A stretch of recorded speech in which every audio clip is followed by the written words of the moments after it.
lo que tenemos que analizar cuando estamos encarando un proyecto nuevo, ¿no? Sí, bueno, queremos hacer un determinado sistema, una solución de automatización de una planta de automotriz. Bien. Entonces, ¿qué necesitamos? Bueno, necesitamos partes, partes que puedo comprar y poner, partes que puedo fabricar yo. Entonces tengo que hacer una integración de cosas que puedo, me animo a desarrollar, a integrar, cosas que no puedo comprar porque no existen, entonces puedo hacer, pero lo importante es la solución, no el objeto individual que yo voy a hacer. Entonces, esa solución que yo estoy planteando, ¿cuánto cuesta? No sé. Entonces, ¿cómo le vamos a poner un precio a algo que no existe o que si existe habrá muy pocos en el mundo? Entonces, no tiene mucho sentido poner un precio anticipado. Si va a ver cuánto cuesta la de Ford y 200 millones de dólares. Bueno, entonces la mía tiene que costar 150 millones. ¿Y por qué? Puede costar 300, puede costar 500. Depende de la solución que nosotros planteemos, porque si la solución que planteamos es diferente a la que tiene Ford y tiene más fortaleza la nuestra, ¿por qué no cobrarlo más caro? Entonces, empecemos pensando que la solución es lo importante, no la suma de los componentes que tenemos adentro de la solución. O sea, si yo empiezo a sumar cuánto cuesta un cable, un enchufe, 200 integrados, 500 resistores, hago la listita, eso me puede dar $1.500, $2.500 de componentes. ¿Ese es el precio del producto? No. Si a eso digo, bueno, eso le cargo un 30% de utilidad, entonces va a costar, no, mentira. ¿Quién les dijo a ustedes que la utilidad se fija de antemano? Yo quiero ganar el 30%. ¿El 30% de qué? Esa es mi pregunta. No, de cada producto que vendo. ¿Y cuánto cuesta tu producto? ¿Vos tenés idea de cuántos son los costos reales de tu producto? Entonces, cuando empezamos a interiorizarnos de todo lo que nosotros estamos desestimando, vemos que quizás el 30% es poco. Entonces, tenemos que diferenciar si el proyecto que vamos a hacer va a estar dentro de una industria que ya está funcionando y tiene su línea de producción armada, tal que nosotros meter un nuevo producto genera un impacto mínimo o menor dentro de la estructura que ya tiene. Por lo tanto, si nosotros, una empresa que hace PLCs, y ahora queremos ponernos a fabricar un dispositivo de rastreo satelital, ¿no? Ya tiene su estructura armada, ya tiene cómo armar sus placas electrónicas, ya tiene su lógica en su planta de producción. El impacto de poner un nuevo producto y será abrir un poquitito de tiempo, como lo vimos la semana pasada, y poner una nueva tarea, un nuevo proceso para hacer dentro del proceso de producción que ya tiene. Pero el impacto es mínimo, no es que hay que hacer una planta especial para este producto. Si ese fuera el caso, si nosotros fabricamos botellas de Coca-Cola y se nos ocurra hacer dispositivos de rastreo satelital, sí tenemos que hacer una planta nueva. Entonces, en esos casos donde nosotros tenemos que invertir de cero para hacer una determinada cosa, eso se llama startup. Hacer algo de cero y generar algo que no existe para poder producir lo que tampoco existe, ¿está? Que es nuestro producto. Quiere decir que acá separemos un poco lo que es un nuevo producto dentro de una línea de producción que ya existe, donde el impacto de ese nuevo producto, de esa nueva línea de producto dentro de lo que es la organización es mínimo. Entonces, los costos son absorbidos por la organización. ¿Está? Entonces, los costos fijos, una pequeña parte de los costos fijos de la organización serán aplicados a este nuevo producto y quizás hasta parte de los componentes ya los tenemos dentro de los lotes de producción, tal que nosotros es una nueva tarea que nosotros vamos a realizar. Quiere decir que no va a generar mucho impacto un nuevo producto, por ejemplo. Si a Coca-Cola se le ocurre hacer una botella verde, entonces el impacto es mínimo. ¿Por qué? Porque dentro de su línea de producción de botella transparente, le pone una botella verde y listo, y el líquido adentro es el mismo. Quiere decir que no hay mucho impacto para Coca-Cola fabricar una botella nueva que respecto de las que ya tiene. Salvo que esa botella implique una nueva línea de producción, hacer un montaje distinto, un montaje nuevo, eso ya está encarado como una startup. Más aún, si son emprendedores y no tienen la espalda financiera que tiene una empresa en funcionamiento, más crítico es el proceso. ¿Por qué? Porque acá se están jugando quizás todos sus ahorros y los únicos que tienen para hacer este emprendimiento. Hay países en donde era más fácil el conseguir financiamiento para emprendimientos, por ejemplo Estados Unidos, Canadá, Australia, Alemania, Francia, donde es más fácil pedir un crédito o conseguir una ronda de inversores y que inviertan en innovaciones. Entonces es fácil financiar una innovación, un proyecto, una startup. Hay gente que se dedica a financiar startups.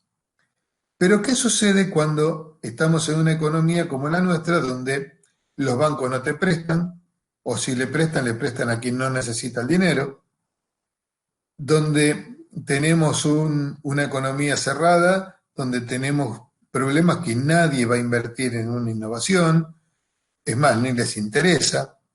Entonces estamos en un ambiente complicado. Quiere decir que, disculpen, si nosotros primero no tenemos quien nos financie, la única fuente de financiamiento que tenemos somos nosotros mismos. O cuanto mucho, un socio que pueda conseguir que tenga sus ahorros. Entonces, no tengo muchas alternativas. Quiere decir que si me equivoco, pierdo todo lo que tengo, o mi socio pierde todo lo que tiene. Entonces, tenemos que pensar muy bien cómo sería la factibilidad de nuestro proyecto, tanto desde el punto de vista técnico como desde el punto de vista económico, para ver si nos metemos o no nos metemos en esta aventura que se nos ocurrió y que nos parece una idea brillante, pero la tenemos que pagar nosotros. Entonces, ese modelo de startup es mucho más crítico que uno que pueda tener una empresa que está en funcionamiento. ¿Ok? Bien. Por eso hago tanto énfasis en que esto es tremendamente importante, porque la mayor tasa de fracasos es porque nos quedamos sin plata. O sea, queremos hacer más de lo que podemos pagar. Entonces, quizás o no supimos evaluarlo bien o no supimos trabajar de la manera adecuada el proyecto como para que de alguna manera no se nos vaya al diablo y bueno, tenemos que aprender a hacerlo. Entonces, supongamos que nosotros hacemos el proyecto Triple X y le forzamos un precio de venta, ¿no? Y decimos que nosotros vamos a por una determinada, disculpe, ante una determinada situación, usted determina que van a vender 50 unidades mensuales. Bien, ¿no? Y que la tasa de crecimiento esperan que fuera del 20%. Bueno, todo esto sale del estudio de mercado que ustedes inventan que pueden tener y sale de esos números. Bien, empezaron por $1.500 el precio de venta. Ok, bueno. Veamos qué sucede si nosotros desplegamos un poquito esto para abajo, vemos que nosotros tenemos primero que definir un escenario futuro y en cuánto tiempo nosotros queremos que este emprendimiento tenga un desarrollo económico que sea interesante. Siempre nos ponemos un horizonte, 1 año, 2 años, 3 años, 5 años.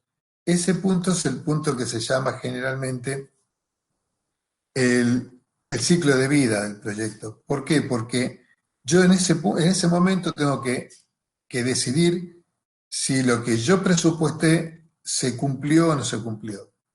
Y si no, a medida que va evolucionando, tengo que ver por qué no se está cumpliendo. Ustedes van a ver que acá yo esto lo hago en forma mensual, no lo hago en forma anual. Otro error que tienen ustedes, y no sé de dónde lo sacan, es hacer estimaciones anuales del proyecto. Y Perdón, Jorge, si estás mostrando algo no se está viendo. Yo no estaría viendo. ¿no lo estás viendo? No, no. No, A ver.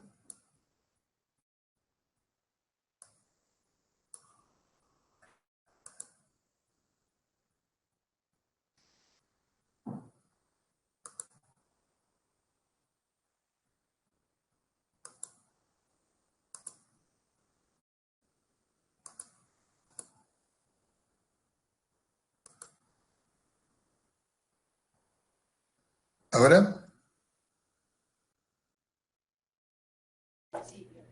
¿Ahora ven? ahora El sí. Excel, sí. Bueno, disculpen, no sé por qué no se activó. Les decía, ustedes empiezan el proyecto generalmente con un par de variables que no sé de dónde las sacan. Primero, estiman un precio de venta, estiman un volumen de venta que en función del parámetro, porque si hay 1 millón de personas en las 3 manzanas que me rodean, y si yo tomo el 10%, no sé de dónde sacan esos números, pero no importa. Dicen que pueden vender 50 unidades por mes, por ejemplo, máxima. Sacan que las pueden vender a $1.500, porque es un número que no sé de dónde lo sacan, pero empiezan mal, ¿no? Empiezan poniéndole un precio de venta. Entonces con eso hacen la cuentita, 50 por 1.500, eso me da por mes esa plata y dice, esto es fantástico, es un negocio maravilloso. Pero, ¿qué sucede? Empecemos a desplegar un poquito hacia abajo esto. Y vemos que, lo que yo les decía, este escenario se arma a un determinado tiempo. Dicen, bueno, pongamos 12 meses, 24, 36, lo que fuera. Uno genera un escenario porque en ese momento es donde uno decide si el proyecto es o no es rentable. O sea, uno tiene que hacer calzar el proyecto que sea rentable en el periodo que nosotros definimos como el ciclo de vida del proyecto. ¿Ok? El proyecto puede continuar, no es que se muere, pero generalmente en los proyectos más de tecnología, el proyecto puede ser que caiga en obsolescencia. Entonces, en algún momento tenemos que ir pensando de cambiar el modelo, mejorarlo, modernizarlo, hacer otro nuevo o lo que fuera.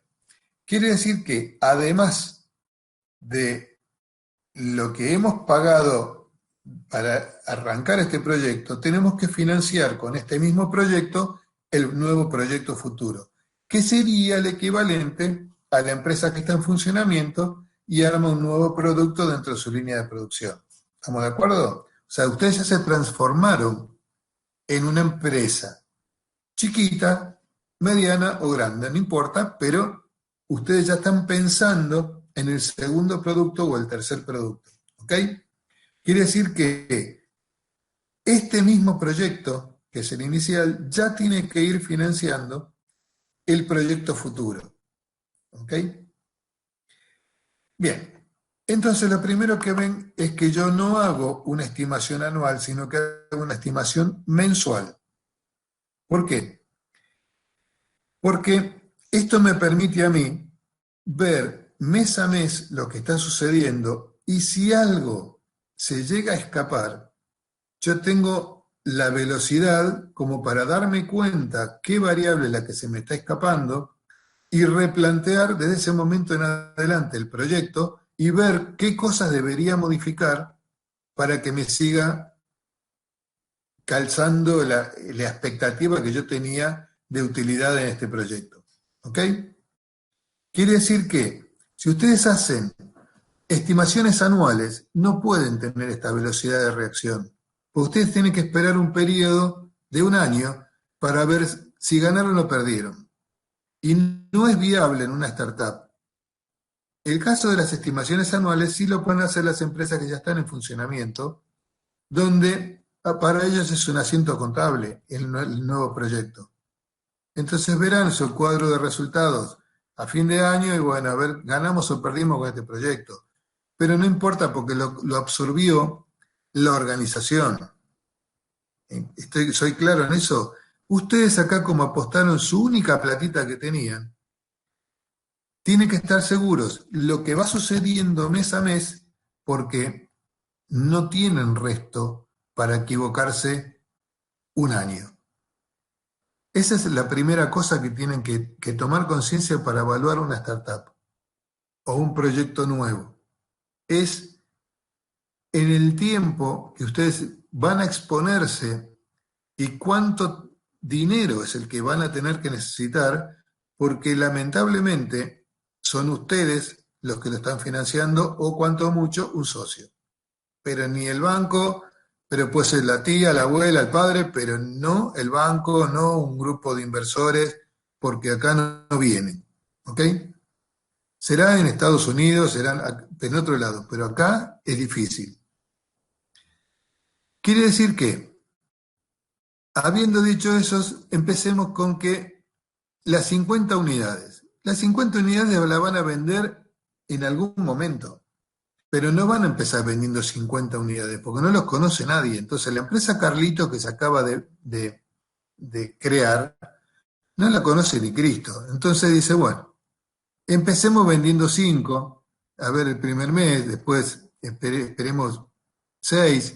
Entonces le ponemos una tasa de crecimiento mensual cuando es menor al número máximo que yo me propuse vender. Pero ya veamos por qué, de dónde sale este número.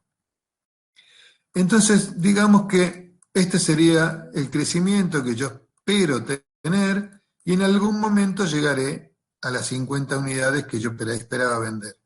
¿Por qué? Porque yo tengo que introducirme en el mercado y me tengo que hacer conocido de alguna manera como para que vaya explotando de a poco esto. Después tengo inversión inicial. ¿Cuánta plata necesito poner? Eso la semana que viene lo vamos a entender un poco más, pero tengo que establecer de qué manera yo estoy poniendo la plata al principio. Entonces, ¿tengo un lugar para desarrollar? No tengo. ¿Tengo internet, tengo luz, tengo gas, que no sea la de mi casa o la del garaje de mi casa? No. Entonces, tendré que alquilar un lugar, tendré que irme a una oficina, tengo costos, tengo que dar un adelanto si es un alquiler, tengo que entender a dónde me estoy metiendo. También tengo instrumental, no tengo. ¿Qué hago? ¿Lo compro o lo alquilo? Y no sé, depende. Entonces pediré presupuesto para alquilarlo por un determinado tiempo o cuánto me costaría comprarlo. Entonces son variables que uno va a ir viendo cómo se va armando para empezar a desarrollar el prototipo. Luego la plata para hacer el prototipo, porque se me van a quemar componentes, lo que yo estimaba no funciona y tengo que replantearlo. Entonces, no es tan lineal, no es que es fácil y que esto tal cual lo teórico que se me ocurrió lo voy a implementar en la práctica. Y lo más probable es que tenga que hacer ajustes y tenga que gastar más dinero del que yo esperaba gastar. Quiere decir que esta inversión inicial, de algún lado la tengo que ordenar. Entonces, digamos que nos inventamos una planilla donde acá ponemos los meses y acá ponemos los distintos gastos. Esto puedes tener N columnas, tal que acá vamos sumando todos los gastos que hay mes por mes. Este será inversión en instrumental, este puede ser alquiler de una oficina, o este puede ser alquiler de una oficina, este puede ser, qué sé yo, gastos de compra de materiales para el prototipo, y así voy nombrando todos los gastos que yo pueda tener en distintas columnas y después sumo horizontalmente, tengo el total de gastos por mes que yo tengo. En este resumen yo voy a tener el total de gastos que hice en el mes 1, en el mes 2. O sea, el desagregado de esto lo voy a ver en la orejita que tenga que ver con inversión inicial. Lo mismo con costos fijos. Yo acá puedo poner la cantidad de columnas que yo quiera de costos fijos que yo voy a tener.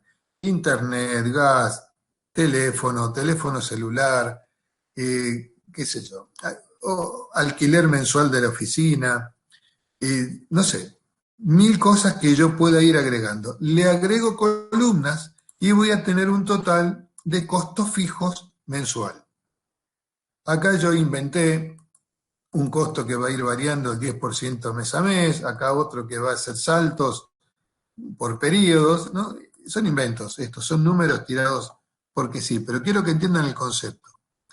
Entonces, lo importante es que sumo todos los costos que yo tengo por cada mes y también lo voy a tener acá los costos fijos. Quiere decir que para todo el periodo yo voy a tener primero cuál es la inversión inicial, luego cuánto tengo de costos fijos. Y ahora, ¿qué sucede? Costos variables. ¿Qué son los costos variables? Son los directos por el número de unidades. Ya lo vimos la semana pasada. Eso. Entonces, quiere decir que los componentes para hacer un producto van a ser la sumatoria de distintas partes, pero bueno, no importa. Sumo por cada uno de los productos que yo tengo, o sea, los costos que yo tengo por producto, tengo un costo unitario total y por el número de unidades yo voy a tener el costo total que yo tengo, el costo variable. Eso es plata que yo necesito para poder comprarle a mis proveedores la materia prima para que yo pueda elaborarlos. Ahora, ¿qué sucede? Como vimos la semana pasada, hay un momento anterior con el que yo tengo que anticipar la compra al proveedor para que el proveedor pueda venir y entregarme la mercadería en el momento que yo la necesito. Quiere decir que si yo esperaba vender en el mes 7 5 unidades, yo tengo que adelantarme, por ejemplo, un mes y pedir en el mes 6 para 5 unidades el dinero suficiente para poder comprar la materia prima 30 días antes de que yo pueda empezar a fabricar y vender este producto. Ahora, ¿qué sucede? Se nos empeora también. ¿Por qué? Porque yo los vendo acá, pero lamentablemente los estoy cobrando un mes después, con suerte, 30 días. Quiere decir que yo compré acá, fabriqué acá y cobré acá. Tengo al menos 60 días entre que yo compré la materia prima y pude recuperar lo de la primera producción. Quiere decir que esto va a estar descalzado hacia abajo, dependiendo de, obviamente, lo que surja del plan de producción, lo que surge de lo que vimos la semana pasada, de cómo tengo que anticipar las compras en función del tiempo de reposición que me piden mis proveedores para poderme entregar la mercadería. Eso es el adelantamiento de los costos variables y después será la política de venta de ver cuándo negocio con mis clientes que me puedan pagar. ¿Ok? De contado no paga nadie y con suerte será 30 días. Pero lo más probable es que sea 60. Quiere decir que esto se empeora aún más. Bien. O sea que cuanto yo más me adelante al tiempo cero, yo más plata necesito en el arranque, porque tengo no solo la inversión inicial, los costos fijos de arranque, sino que además ya tengo que ir pensando en la compra de materia prima para que pueda fabricar y algún día pueda cobrar. Bien, estos serían los ingresos por venta. Cuando yo facturo, yo tengo que pagar ingresos brutos. Entonces, en realidad facturé acá, pero los ingresos brutos los pago el mes que viene, por eso está desplazado. Entonces, yo estoy pagando los ingresos brutos y es un costo para mí, porque es un 3% de lo que yo esperaba ganar. Entonces, es un egreso. Entonces, yo sumo ahora toda la platita que se me fue mes a mes. Es esto, más los costos variables, más los ingresos brutos, tengo el total de egresos. Yo acá no pongo el IVA. ¿Por qué? Porque el IVA yo lo puedo cobrar y lo compenso con el IVA que yo estoy pagando y la diferencia es lo que tendría que ver, pero no es un costo para mí el IVA. Sí hay ingresos brutos. ¿Por qué? Porque el IVA yo lo cargo al precio base, que se llama el importe neto, yo se lo cobro, es el precio de estos precios son sin IVA, más IVA. Pero es un impuesto que no entra en este juego. Pero sí ingresos brutos, pues es un costo. Quiere decir que yo acá calculé cuánto plata necesito el primer mes, cuánto el segundo, cuánto el tercero. Y a esta columna de acá yo la llamo plan de inversión. Es decirle a mi socio o a mi bolsillo cuánto voy a necesitar mes por mes para poder financiar este proyecto. En el primer mes voy a necesitar 16.000, en el segundo mes 8.320, en el tercer mes 13.342. Ahora, si yo voy sumando lo que puse en el primer mes, más lo que puse en el segundo, más lo que puse en el tercero, a esto se lo llama egresos acumulados. O sea, el primer mes puse 16, en el segundo 16 más los 8.000 tengo 24.000, y así sucesivamente. Quiere decir que a lo largo de los 36 meses yo puse 2.010.585 dólares. Esto se hace a moneda constante, no se hace en pesos. Lo mismo hacemos con los ingresos. En el primer mes me entraron 7.500, en el segundo por ventas, porque ya vendí 6 unidades, me entraron 9.000, tengo 16.500. Si sumo todo esto, tengo los ingresos acumulados. Y ahora, ¿por qué hago esto? Sumo los ingresos y los egresos, porque los ingresos son positivos, los egresos son negativos, y me queda una curvita parecida a esta. Estos son los ingresos, estos son los egresos. Esta es la suma de esta curva roja con la curva gris. Veo que está por debajo de cero. Acá, en el mes 36 está negativa. ¿En cuánto? En 558.585,36, que es este número que está acá. Es la resta de este número menos este número. Quiere decir que estoy perdiendo 558.585 dólares en 36 meses. ¿Por qué? Porque yo dije que mi proyecto iba a costar 1.500 dólares y yo iba a fabricar 50 unidades por mes. Me equivoqué. Me equivoqué porque el precio no era 1.500. Entonces, ¿cómo surge el precio de venta? De la realidad. ¿La realidad cuál es? Toda la plata que yo tuve que poner, que es en definitiva esta plata que puse acá, que se le resta toda la plata que yo espero ganar, y esa es la realidad. Entonces, o bien cambio mi política de venta, o cambio el precio de venta, o cambio el número de unidades que yo puedo fabricar. Ahora, supongamos que en lugar de ser 50, yo le pongo 100 unidades. Vemos que tampoco remonta. O sea que la cosa no pasa por el número de unidades que yo voy a poder fabricar.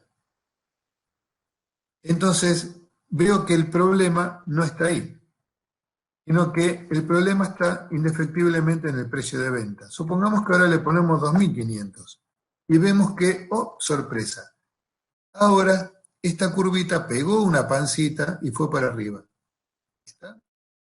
Quiere decir que la derivada de esta curva, o sea, la velocidad con la que me está entrando el dinero, es más rápida que la velocidad o la derivada de esta curva, que sería la velocidad con la que se me está yendo el dinero. Y vemos que hay un punto en este mes, en el mes, a ver qué mes es, en este mes, en el mes 26, donde se me dio vuelta, pasó de negativo a positivo. A este punto se le llama punto de equilibrio o break-even point. Es el momento en el que el proyecto se autopagó. Hasta este mes había pérdida. A partir de este mes hay ganancia. Y sé que se pagó ¿cómo? Se pagó con el mismo proyecto.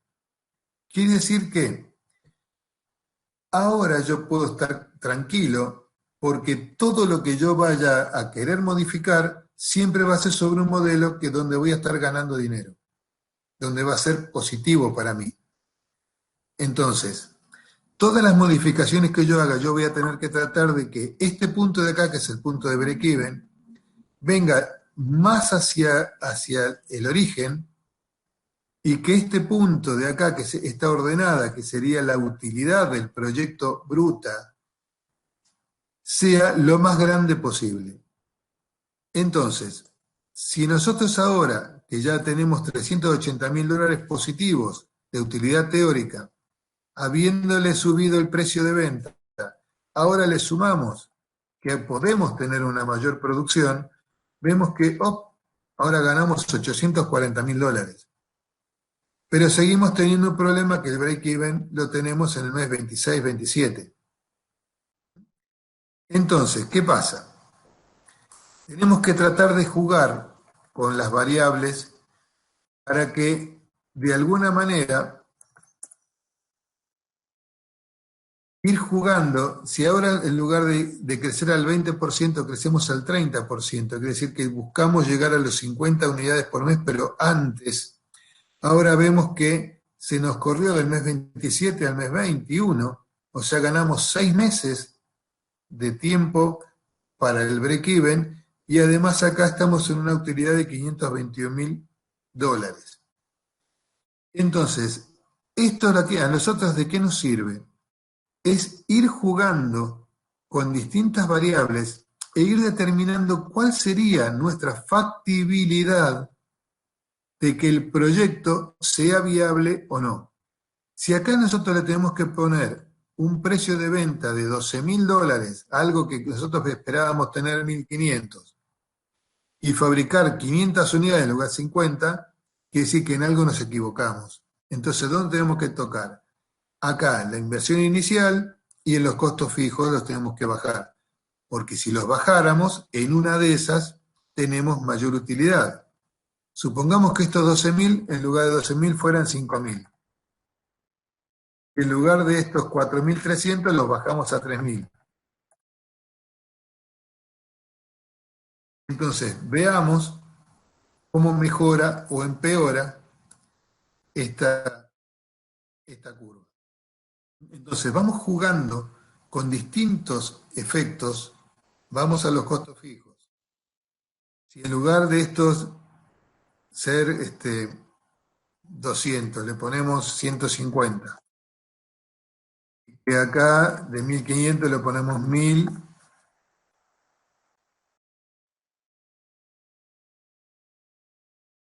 Y acá de 1.500. Entonces, esto estoy jugando con números, ¿ok? ¿Qué estoy haciendo? Estoy viendo si yo tocara en algunos a ver si gano o pierdo. Veo que el efecto no es tan grande. Veo que no hay mucho cambio de lo que yo esperaba ganar, entonces no es acá el problema. Entonces tengo que ir viendo de qué manera yo genero mayor utilidad en el menor tiempo posible y quizás sea ponerle $3.000. Y ahora digo, wow, se me duplicó. O sea, aumentando $500 solamente en el precio de venta, veo que se me duplicó la utilidad que yo esperaba. Miren el efecto de 2.500 baja a 560 y subiéndole solamente $500 veo que subió a 1.100.000. Entonces, estos escenarios, por eso estoy jugando, haciendo factibilidad, me permiten a mí ir viendo y determinando cuál sería el mejor precio y cuál sería la mejor situación en la que yo tengo que insertarme para ver si el proyecto es viable o no es viable. Yo lo que tengo que hacer es que esta ordenada de acá sea la más alta posible, que este punto de acá esté más cerca del origen y que esta pancita de acá sea lo más chiquita posible. Yo voy a sacar estas dos curvas.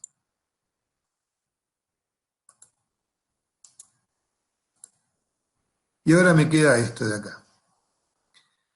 Esto es una curva típica de una startup, donde tengo una pancita y luego tengo esto que es la utilidad.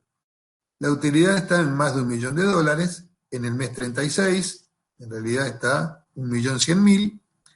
El punto en el que pasa por cero es el del mes 19, o sea que del 27 lo bajé casi un año, o 10 meses, 9 meses al, al punto, al break-even. Y este punto de acá se llama punto de máxima exposición financiera. Esto es el máximo de dinero que yo tengo que poner en el proyecto. O sea, si yo tuviera que pedir plata para poder financiar el proyecto, ¿cuánto necesito? Esto, 142.972,46, que es este punto de acá. ¿Y esto cuándo se da? Se está dando en el mes 16. Quiere decir que si un inversor me pregunta, ¿cuánto necesitas? $143.000. ¿Durante cuánto tiempo? 16 meses. Porque ya a partir de ahí yo voy a empezar a devolverte dinero. ¿Qué es lo que está sucediendo acá? Hasta acá fue subiendo y a partir de acá está bajando. Quiere decir que yo acá estoy pagando deuda.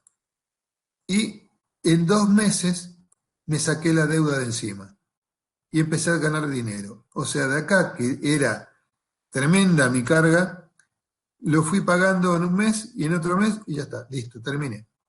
Quiere decir que lo importante de este modelo es ir determinando cómo esta curva va cambiando y cómo se me están corriendo el break-even, cuánto sería la utilidad y fundamentalmente cuánto es la máxima exposición financiera que me va dando la realidad.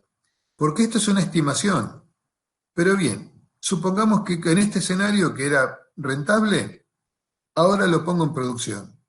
Empiezo poniendo $5.000 acá, con $3.450 de costo fijo, luego 3.000, luego 8.000, o sea, lo hago tal cual acá.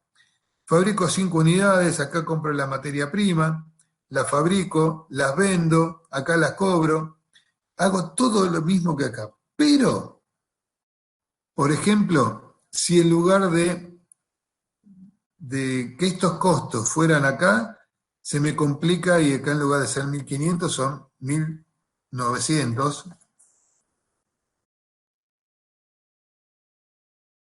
Y acá en lugar de ser 150 son 300. Por ejemplo, ¿no? Entonces vemos que no hay mucho cambio. La máxima exposición ahora se me fue a 150.000, estaba a 149.000 y pico. Entonces quiere decir que todavía el proyecto sigue siendo resiliente, digamos, ¿no? Quiere decir que aunque los costos me vayan cambiando, veo que está bastante fuerte la determinación del precio y el número de unidades para que no me cambie tanto el escenario. O sea, bajó $50.000 acá la utilidad final, pero veo que la máxima exposición casi no cambió y él sigue siendo en el mes 16. Entonces, si mes a mes yo voy reemplazando los valores que eran teóricos por valores reales, este escenario a mí me sirve como para ir determinando dentro de lo presupuestado, reemplazando por lo real mes a mes de lo que va sucediendo. Esto me va dando una idea mes a mes de lo que va pasando o de lo que pasaría. Entonces voy a ir ajustando todas las variables para que sucedan lo que yo esperaba que suceda. Y si yo veo que esto se va desbandando de alguna manera, puedo empezar a simular en este mismo escenario a ver qué pasaría si, entonces ahí iría viendo si gano o pierdo, si necesito más plata, si no necesito más plata y cuándo la necesitaría. ¿Van entendiendo más o menos cómo sería este modelo? Sí, sí, está claro. ¿Por qué la importancia de hacerlo así y no hacerlo como un asiento anual? Supongamos que nosotros decimos que en el mes 12 tendríamos que haber vendido todas estas unidades, que son 52 unidades en el primer año, y haber tenido un ingreso acumulado de $114.000. ¿Está? Bien. Supongamos que esto no sucede de esta manera, sino que en realidad lo vendimos o no vendimos nada. O sea, llegó el 30 de diciembre del primer año y no vendí absolutamente nada. La mañana del 30 de diciembre no vendí nada. Y de golpe un cliente me compra 52 unidades. O sea que cumpliría con este objetivo de vender 52 unidades anuales. Pero las vendí casi el último día antes de fin de año. Entonces digo, pucha, mira qué bien, ¿no? Funciona esto. Pero ¿qué sucede? Lo vendí tarde. Pero supongamos que el señor es tan bueno que me lo viene a buscar y me lo paga todo junto. O sea, me trae los $114.000 juntitos al tiempo cero. Bien, ¿qué sucede? Si nosotros a esto lo reemplazamos por, acá le ponemos 52.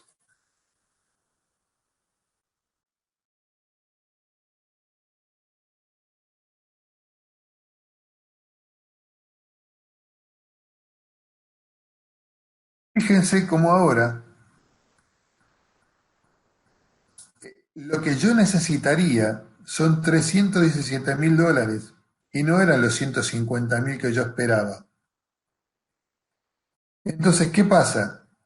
Para el contador va a decir, fenómeno, mira, qué bien, pero vendiste lo que vos esperabas y lo cobraste al final del año. Pero la exposición financiera mía fue de $317.000 y no fueron lo que yo esperaba, que eran los 150.000. ¿Está? Quiere decir que si nadie me dio esos $150.000 que me faltaban, los 160.000,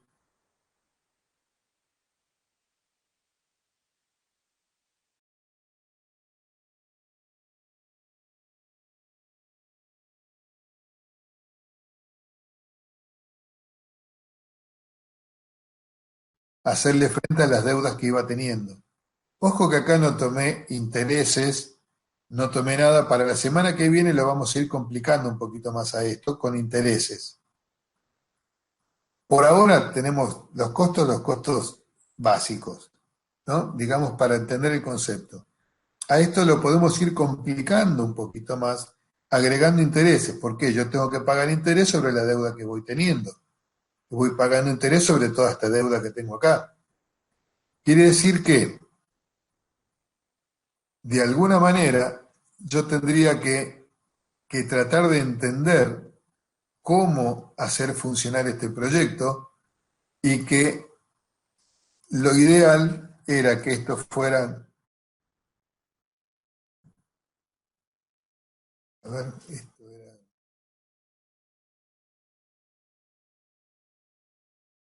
esto era así, y que viendo la realidad, si yo en el primer mes no vendí 5, bueno, tendré que vender 11 para el segundo mes, pero tratar a lo sumo de desfasarme 30 días y no desfasarme 4 o 5 meses, porque podría llegar a ser que no venda o que no tenga forma de poder financiar todo. ¿Está claro?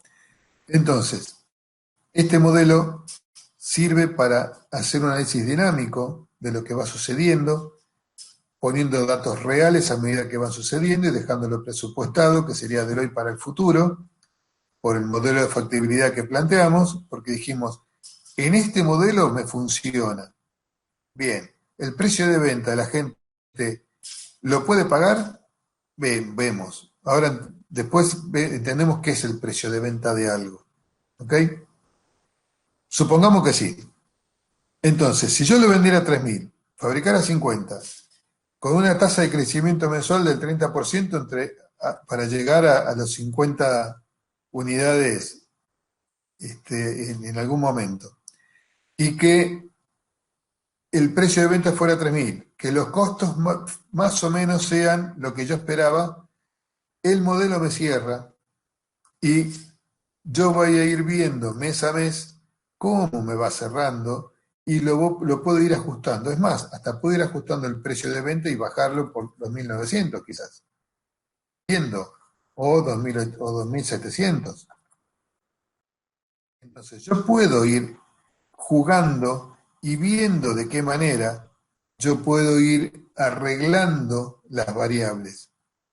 Porque veo que, bueno, se me aumentó $30.000, pero los puedo conseguir y veo que sí, pero quizás la penetración sea mayor a 2.700. Voy reemplazando los números que eran virtuales por números reales. Si yo vendí más de 5, bárbaro, mejor. O si vendí más de 7 o si vendí más de 11. Entonces, de alguna manera yo tengo que jugar con las variables para que esto me represente la realidad. Por eso la forma de evaluar una startup es muy diferente a evaluar un proyecto de una empresa como un asiento contable anual. Eso es lo que yo quería dejarles claro hoy como concepto más importante y la semana que viene lo vamos a redondear y vamos a entender lo que sería la tasa interna de retorno, el valor actualizado neto, qué son las tasas de interés y qué es la famosa tasa de descuento que se usa para el valor actualizado neto y cómo se calcula. Pero vamos a seguir usando este mismo modelo que usamos hoy y lo vamos a complicar un poquito más. Y que sería más o menos el modelo definitivo, o más o menos definitivo, como para tomar de base para encarar cualquier proyecto de startup.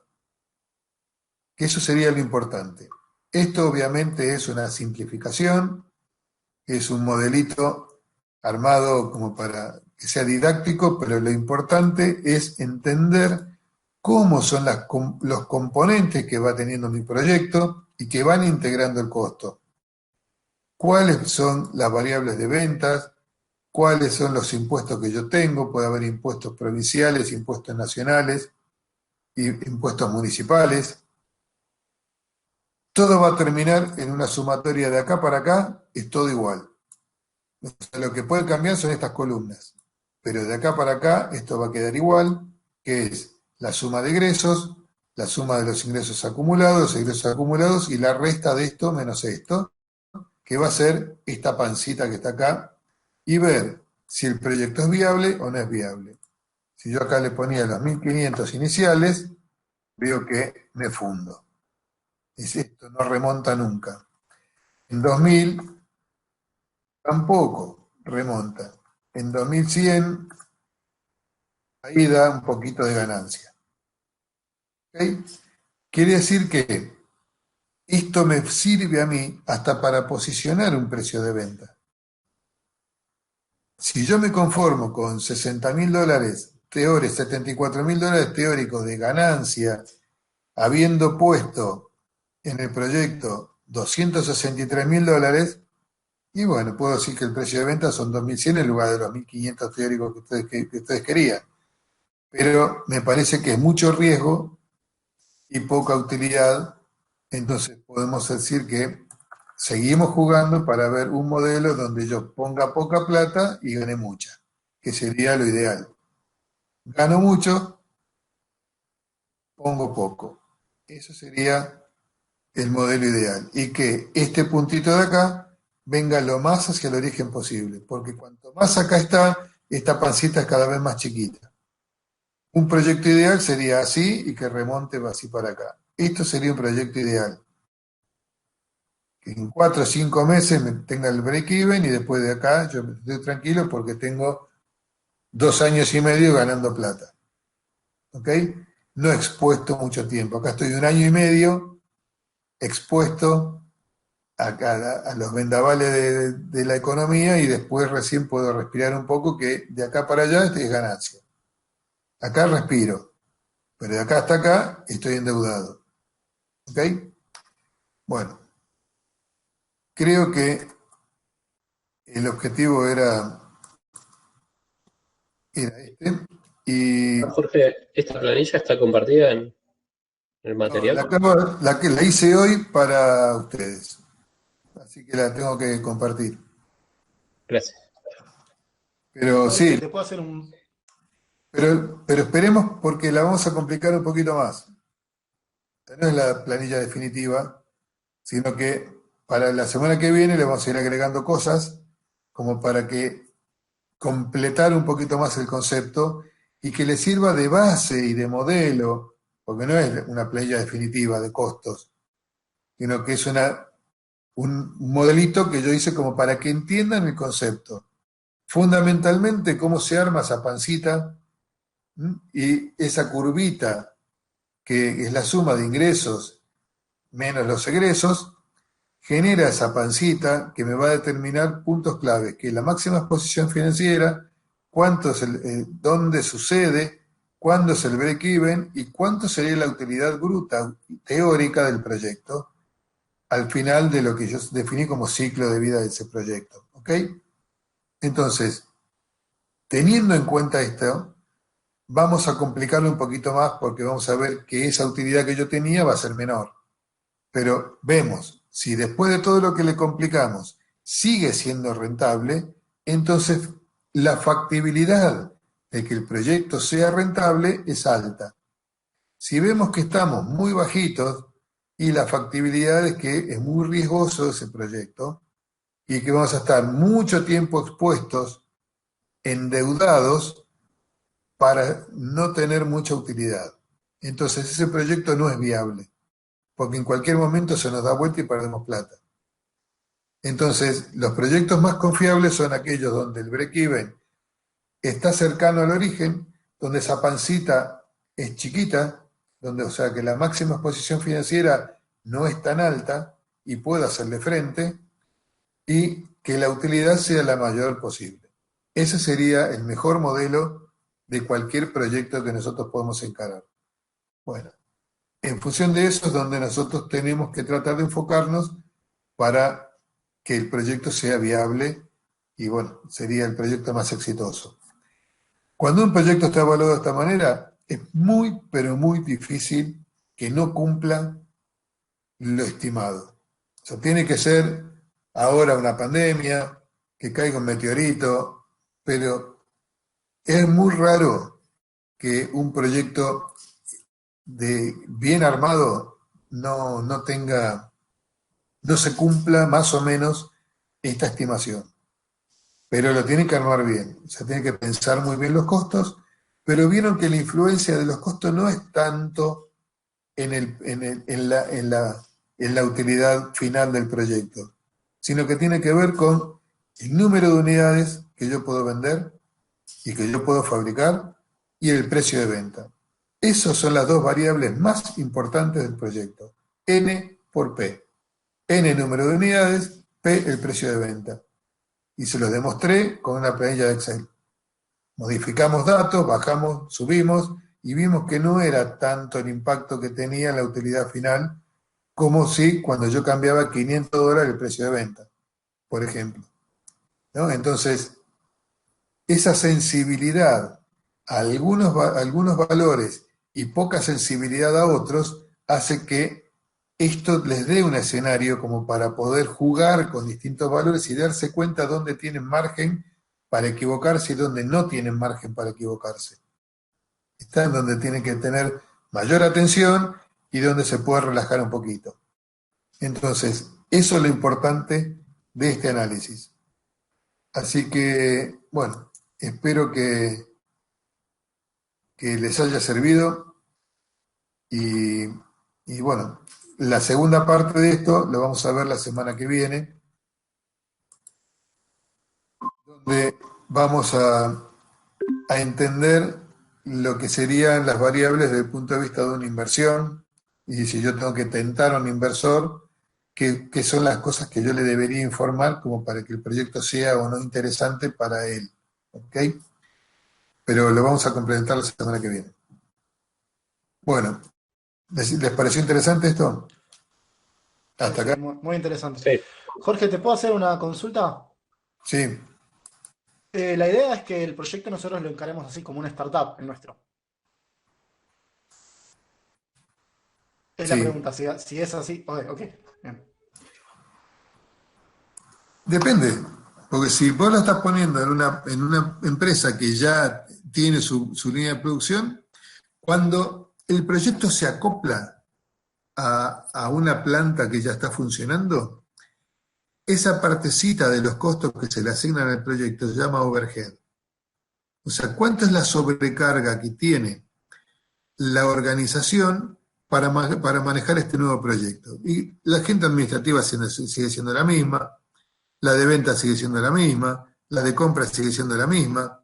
Así que el impacto que tiene es mínimo, ¿no? Entonces será, bueno, un 2%, el 3% de overhead que se le pone en la organización a este proyecto.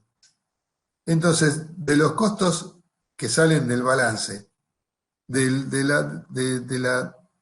la sociedad, ahí se ve, dice, bueno, ¿cuánto le ponemos? ¿Qué sé yo? $3.000 por mes y listo. Entonces, no es lo mismo, el mismo impacto que si vos tenés que remar todo de cero.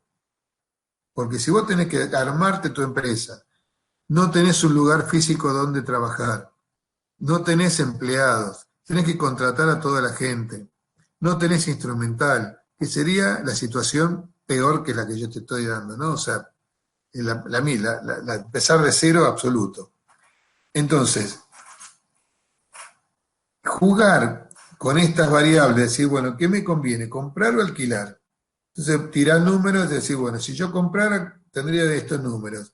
Si yo alquilara, ¿de qué manera? De esto. Entonces vas jugando con distintos escenarios.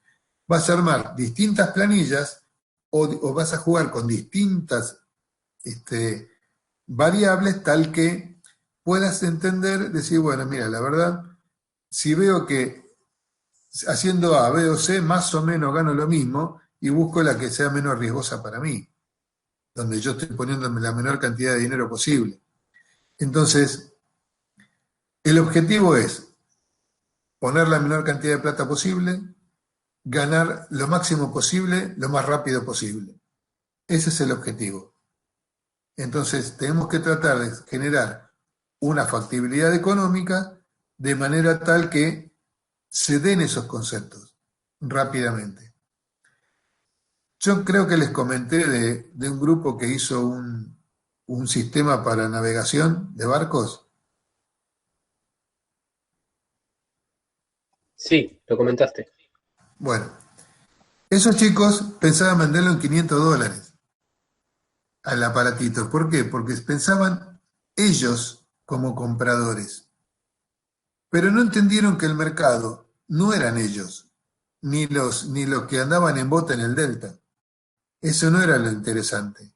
Era venderle a los tipos dueños de yates y dueños de veleros y dueños de todo eso, que eran los que sí iban a tener que afrontar una inversión, pero iban a tener un beneficio. Porque el pobre tipo del isleño que necesita la lanchita para ir y venir a la isla, en realidad está bien, puede ahorrar un poquito de combustible, pero no es, el impacto es mínimo. Entonces, hay que ver para quién está orientado esto. Hay veces en los que, por ejemplo, los proyectos que son para discapacitados, es duro lo que le voy a decir, pero es la realidad, no van a haber muchas soluciones para discapacitados en ninguna parte del mundo. ¿Por qué? Porque no son negocios. No hay negocio. ¿Por qué? Porque la gente discapacitada, lamentablemente, no tiene forma de generar dinero. No son Stephen Hopkins como podía ser él, que Intel le puso el aparatito para que hablara. Entonces, no eran millonarios, ¿no? Entonces, como no es gente que pueda generar recursos, no son clientes posibles.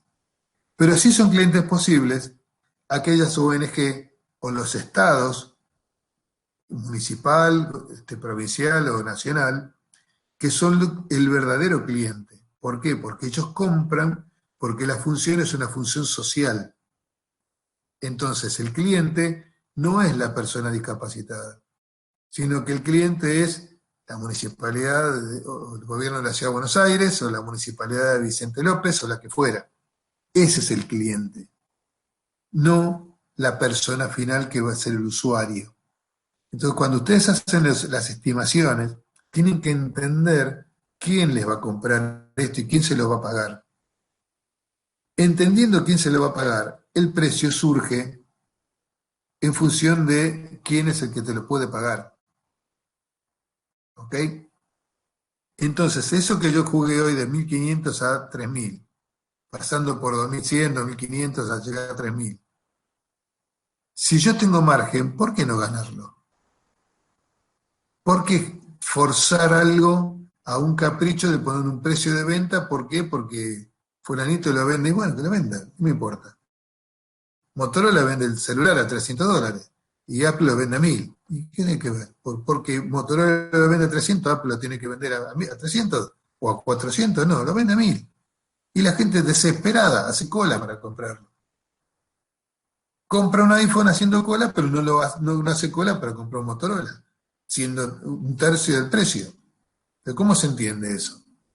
Entonces, algo sucede que a veces no está en el precio el objetivo, sino que está en el producto o lo atractivo del producto o la funcionalidad o la innovación del producto y no importa el precio.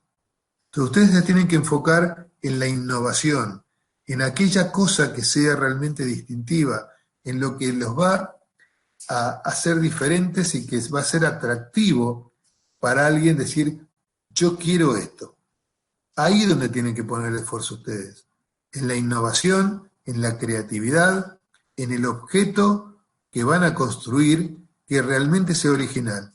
El precio es lo menos importante. Y te lo demuestro con Apple.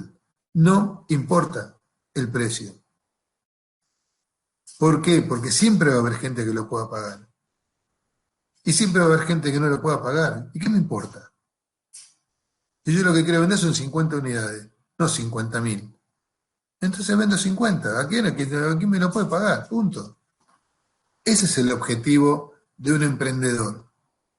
Y en serio, yo soy desde los 25 años emprendedor. Muchísimos años. Yo tengo 63. Así que miren si sé del tema este. Toda mi vida lo hice. ¿Ok? Entonces, el precio de venta no depende de los costos fijos más los costos variables más una utilidad. Es una mentira que no sé quién se le ocurrió semejante pavada. ¿Ok? Es de cuánto está dispuesto la gente a pagar por lo que yo estoy vendiendo. Ese es el precio. El precio de venta surge así. Pero hay que pensarlo, hay que tener lógica y hay que ver a quién lo apunto. Ese aparatito que hicieron estos chicos que lo pensaron para la lanchita del Delta. Cuando se lo transformé en que el usuario no era la lanchita del Delta, sino el dueño de un yate, el precio de venta pasó de 500 a 5.000 dólares. Y lo vendieron. Lo vendieron.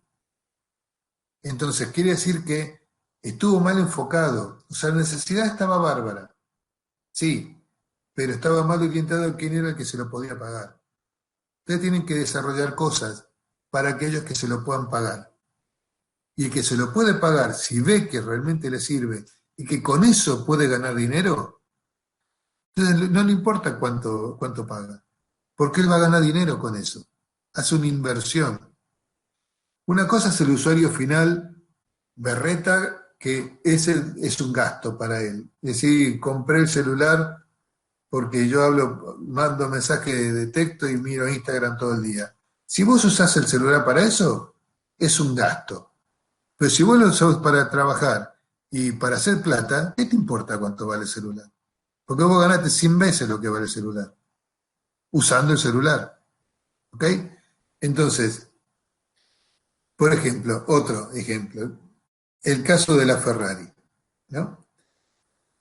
Un señor viene y se compra una Ferrari 0 kilómetros, qué sé yo, pongamos 500.000 dólares. Bien, la tiene guardada adentro del garaje de su casa, la sacó 3 veces del garage, dio una vuelta a manzana y volvió y la guardó. Bien. Para ese señor, ¿es un gasto o una inversión? Veamos. Ahora decide venderla.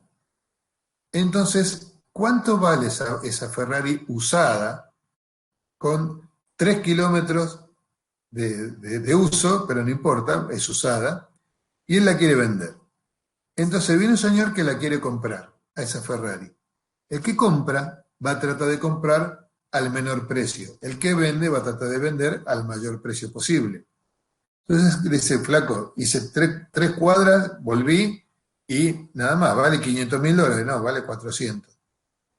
No, pero vale 500, no, vale 400. ¿Por qué? Porque ya está usada, pero no la usé más que 5 minutos, no me importa, es usada. Entonces empieza la discusión.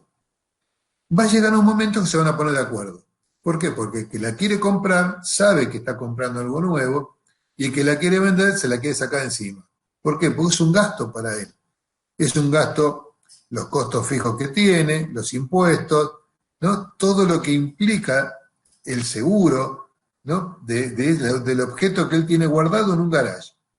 Pero otro, ¿por qué la quiere comprar? Porque digamos que los mismos costos va a tener este señor. Pero él la quiere comprar no para usarla y tenerla guardada en el garage, sino para hacer de Uber. Entonces publicarse en Uber que él anda con una Ferrari para llevar gente. Este señor hace una inversión porque él piensa ganar dinero con la Ferrari. Y no el otro que la tuvo como un avaro encerrada en un garage sin usarla por solamente el hecho de tenerla. Entonces, para uno es un costo, para el otro es una inversión. Lo mismo es el caso de un celular, un iPhone o no. ¿Ok? Entonces, el precio de venta de un producto va a estar determinado por la oferta y la demanda. Si la cosa no existe y es original, la gente está dispuesta a pagar cualquier cosa por tenerlo. ¿Hasta cuándo? Hasta que alguien no esté dispuesto a pagarlo. Ahí va a ser el techo del precio. Un poquitito antes era el precio justo. Entonces uno va a ir subiendo ¿hasta cuándo? Hasta que alguien no me lo compre. Bajamos un poquito y ese es el precio. ¿Está? Si hay escasez, yo lo puedo subir. ¿Hasta cuándo? Hasta que nadie me lo compre, entonces lo vuelvo a bajar un poquito hasta que calce. Entonces en algún momento va a ser oferta y demanda. Si no existe y es original, es innovador, y bueno, el precio lo pongo yo. A mí qué me importa que el parecido vale 1.000 dólares, pero es parecido. El mío es distinto, el mío vale 5.000. El de él vale 1.000, el mío 5.000. Es el caso del Motorola 300 o el iPhone a 1.000. Es lo mismo. ¿Ok? Es tan simple como eso. Tienen que entender el concepto y no es más que eso. No hay ningún misterio ni de matemática financiera, ni de términos esotéricos raros. Es simple, es ingeniería, son números y hay lógica. Y van a ver la semana que viene, cuando empieza la parte de análisis financiero, que tan complicado parece, es una pavada, y van a ver que es muy simple Y entendiéndolo como ingeniero, ustedes estudiaron muchísima matemática, muchísima más que la que estudiaron los contadores, los economistas, mucha, pero mucha más que ellos. Entonces, usted la tiene que ver 100 veces más clara que un economista o un contador. ¿Ok? Entonces, confíen, es muy simple, pero el objetivo es armar un escenario que a medida que va sucediendo las cosas, ustedes van reemplazando por la realidad y ven respecto a lo presupuestado cómo va cambiando el escenario, cambia mucho, cambia poco, qué debería ir tocando para que vuelva a estar el escenario esperado por mí. Se me están aumentando los costos, me está disminuyendo, el punto de máxima exposición se me está subiendo, me está bajando. ¿Cómo es ¿no? Entonces tengo que ir entendiendo mes a mes lo que va sucediendo, la realidad reemplazando lo teórico.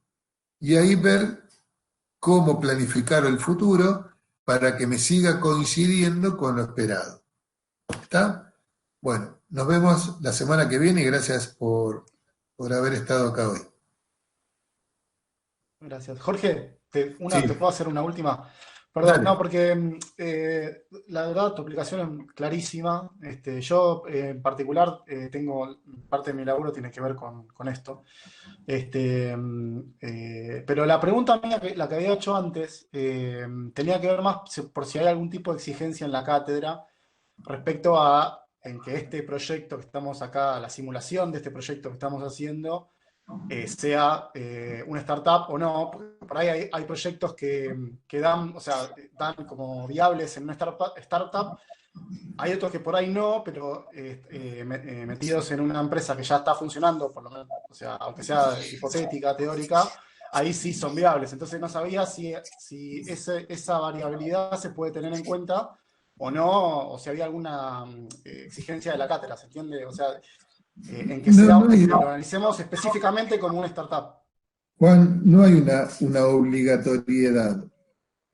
Lo importante es que el modelo que vos presentes te cierre a vos y que sea Bien, convincente para nosotros.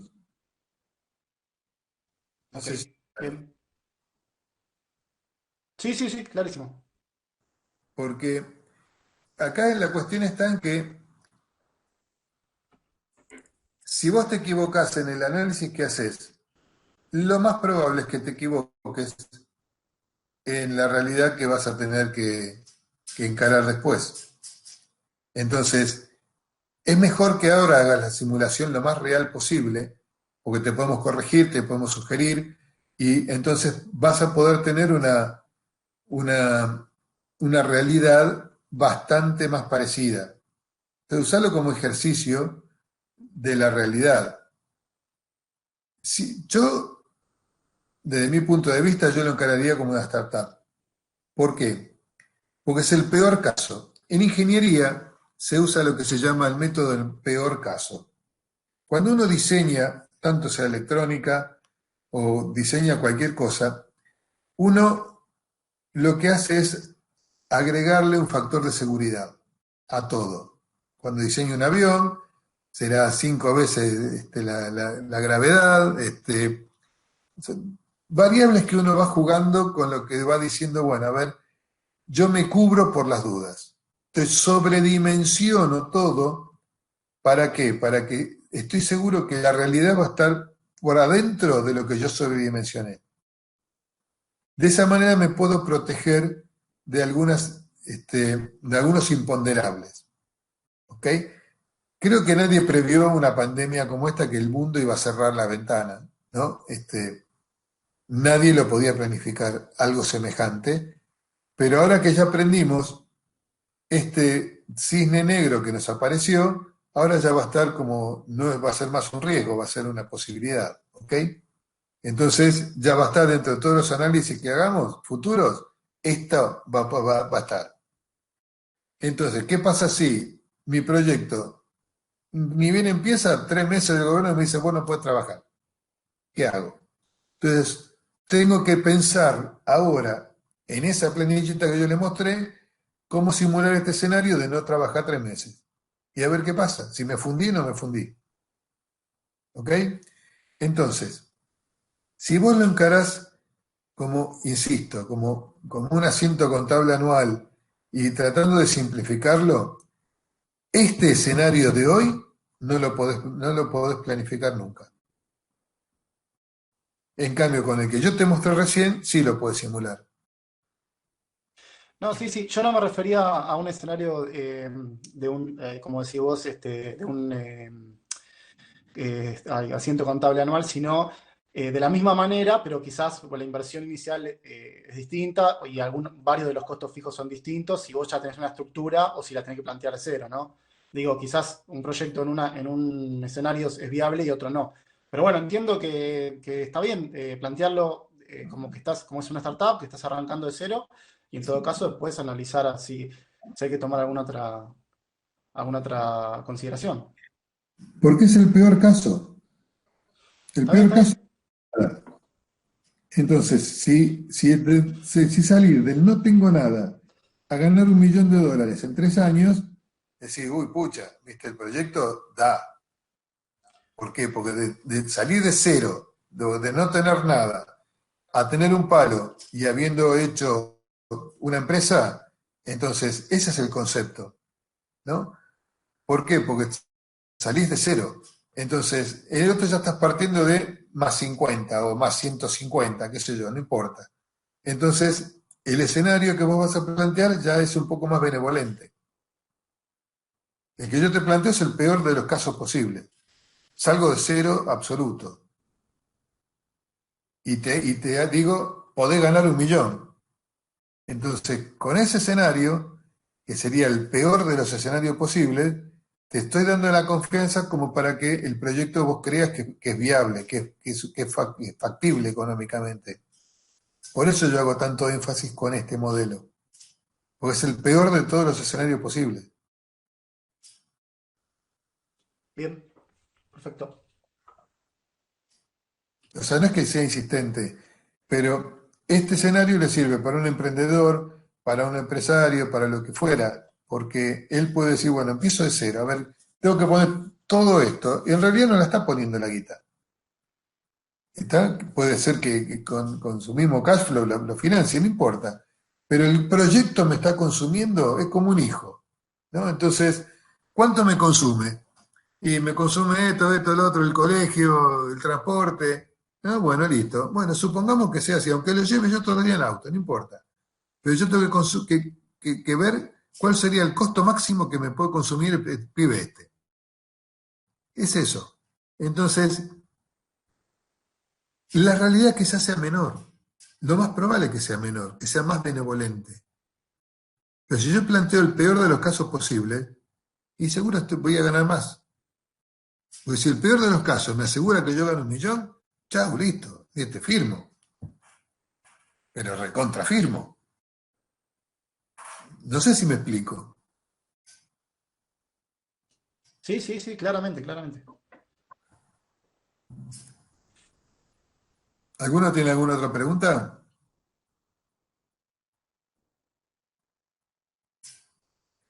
Bueno, gracias y nos vemos el martes que viene con la segunda parte de la aventura esta.